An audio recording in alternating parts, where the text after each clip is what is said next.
So though the transfer portal has gotten quieter, that does not mean it's gone silent. And today we're going to talk about an individual in the transfer portal that's garnering the attention of some of the top institutions in the nation. And of course, we're talking about Tyler Steen, the offensive lineman from Vanderbilt, who's got a lot of real, tangible, and positive experience at the collegiate level. We need to break this down and what it means. But before we do, as always, y'all know the drill. I want to hear from you.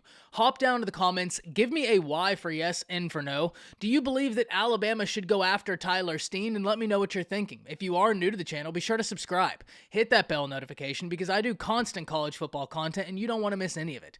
If you enjoyed this content, like and comment down below. Those interactions are massive to content creators such as myself and both getting picked up and maintained by the YouTube algorithm. However, with all that being said, let's hop right into this because this is going to be an intriguing situation. It's not every day you see an offensive lineman with real, positive, tangible starting experience hit the transfer portal. And when they do, you can bet your bottom dollar that some of the nation's top institutions are going to be hot on the trail after that individual. And Tyler Steen is certainly no exception. Alabama has been reportedly after Tyler Steen, and that's been something that's raised some eyebrows, and I've seen some people wondering what that means for the Crimson Tide in terms of their offensive line room. And I personally don't read too much into this. I think Alabama had inconsistent offensive line play at best last season, and you're now mixing that with the loss of the potential #1 player in the nation in Evan Neal.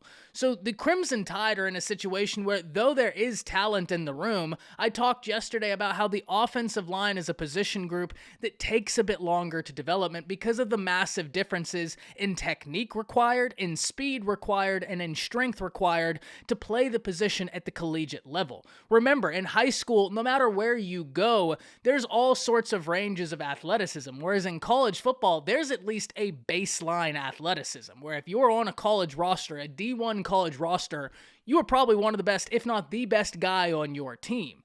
And so for these offensive linemen, they're going from offenses that are much simpler, that are much less complex, and now you're adding in the complexities of the college offense, the speed of the college game, the strength of the college game, and the massive difference in technique needed to effectively play the position. So it is a position that takes a while to grasp, to develop into. And that's not to say that we don't see freshman offensive linemen come and contribute early. We've certainly seen it.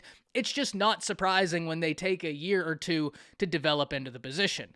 So with that in mind, I do like the talent Alabama has on roster. I mean, you're talking about an offensive line haul they got 2 years ago that was one of the best in the nation and one of the better ones of all time when you really look at it. The #1 tackle in the nation, the #2 tackle in the nation, the #2 guard in the nation, and the #1 center in the nation. So that was a great haul, and I would be very surprised if we didn't see someone from that class contributing to the offensive line this season. But does that mean that I think that Alabama should avoid a tackle such as Tyler Steen? No, absolutely not. If you have the ability to go out and get somebody with tangible starting experience, do so and don't think twice about it.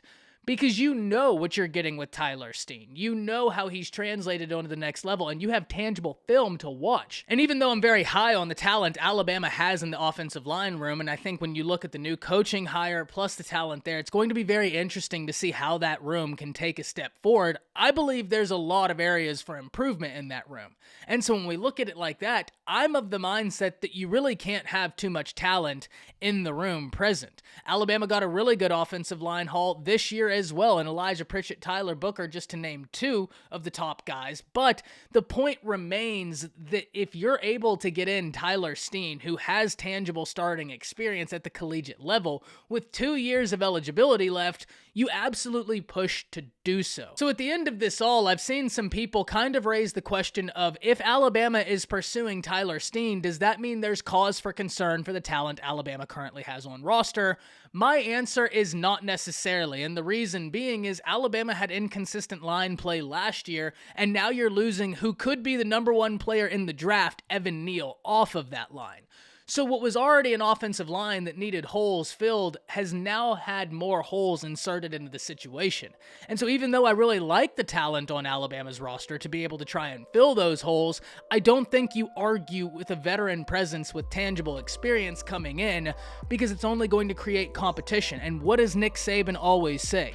iron sharpens iron, and this is a perfect example of that. But more interesting than that, I really want to hear from you. Hop down to the comments, let me know what you're thinking about this. That's it. See ya.